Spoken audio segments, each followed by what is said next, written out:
Oke, Bismillahirrahmanirrahim. Assalamualaikum warahmatullahi wabarakatuh.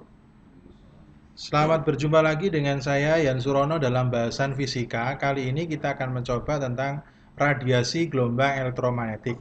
Tujuan dari pembelajaran ini, satu, peserta didik mampu menjelaskan sifat-sifat gelombang elektromagnetik dengan benar setelah melakukan kegiatan praktikum dan diskusi. Nah, dalam era pandemi COVID-19 ini, sahabat-sahabat tidak perlu harus praktikum, tapi cukup untuk berdiskusi, sehingga nanti media pembelajaran Anda cermati di sini, kemudian e-booknya yang saya share mohon untuk dibuka, dipelajari, dan ada beberapa soal di situ.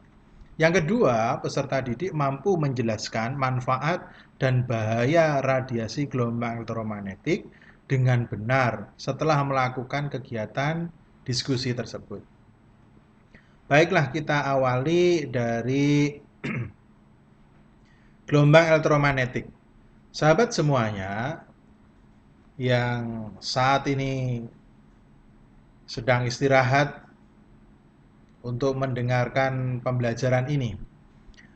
Radiasi gelombang elektromagnetik ini mempelajari yang pertama sifat, manfaat, dan bahaya radiasi gelombang elektromagnetik. Sifat dari gelombang elektromagnetik yang pertama, perubahan medan magnet dan medan listrik terjadi pada saat yang sama, sehingga kedua medan memiliki harga maksimum dan minimum pada saat yang sama dan pada tempat yang sama. Melihat seperti ini, berarti ini ada dua medan, medan magnet dan medan listrik. Nah, yang kedua, penjalaran medan magnet tegak lurus dengan arah rambatannya sehingga merupakan gelombang transversal. Jadi kalau misalkan Anda pahami gelombangnya transversal naik turun, nah ini bertegak lurus. Berarti kan kalau tadi ke arah sumbu X Y, sekarang ke sumbu eh, Z. Nah, ini sama jatuhnya antara mencapai titik maksimum titik minimumnya sama. Nah, berarti membentuk tegak lurus. Yang C mengalami peristiwa pemantulan, pembiasan, interferensi, difraksi, dan polarisasi. Sama seperti gelombang-gelombang biasa. Kemudian yang keempat, tidak dipengaruhi oleh medan listrik dan medan magnet karena tidak memiliki muatan. Jadi, gelombang elektromagnetik ini gelombang yang tidak terpengaruh medan magnet atau medan listrik yang ada di sekitaran situ maupun yang tidak ada. Dan yang terakhir, dalam ruangan hampa merambat dengan kelajuan 3 kali 10 pangkat 8 meter per detik. Kecepatannya akan berubah jika merambat pada medium yang memiliki kerapatan yang berbeda.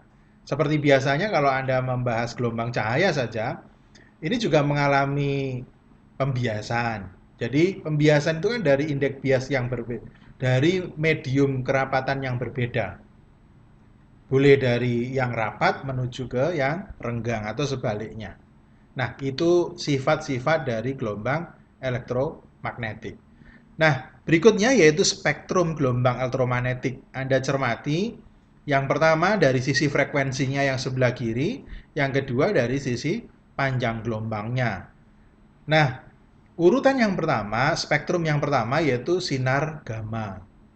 Nah, dari sinar gamma turun ke sinar X atau sinar ronsen. Kemudian di sinar ultraviolet atau ultra ungu boleh. Kemudian yang keempat yaitu cahaya tampak. Nah, cahaya tampak ini harus Anda ingat, ini juga bisa dispektrumkan, yaitu yang sering Anda pahami ketika habis hujan di langit yang cerah, maka muncullah warna pelangi. Nah, itu cahaya tampak. Cahaya yang tampak yang kita ini kan, yang kita pahami itu adalah cahaya polikromatik.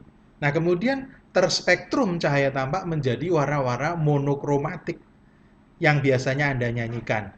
Pelangi-pelangi, alangkah indahmu, merah, kuning, hijau, di langit yang biru. Nah, jadi warna cahaya terspektrum menjadi Mejiku Hibiyu yang biasanya Anda hafalkan itu. Nah, kemudian dari cahaya tampak ada sinar inframerah. Dari sinar inframerah, kemudian terspektrum lagi, spektrumnya menjadi ada gelombang mikro. Gelombang mikro paling tinggi adalah sinyal radar. Biasanya radar yang kalau Anda ke ATC di bandara dan sebagainya. Kemudian habis radar ada gelombang televisi maupun gelombang radio. Nah, itu spektrum dari gelombang elektromagnetik dari frekuensi tinggi menuju ke frekuensi yang rendah. Berarti kebalikannya yang saya sampaikan berarti dari panjang gelombang yang rendah menuju panjang gelombang yang tinggi. Oke, bisa difahami? Mudah kan untuk materi gelombang elektromagnetik. Mengenai rumusan karena di sini adalah gabungan dari medan magnetik dan medan listrik, maka bisa kita matematiskan bahwa nilai induksi medan magnetiknya adalah akar dari permitivitas dikalikan dengan GGL-nya di konsep gelombang elektromagnetik. Oke, begitu.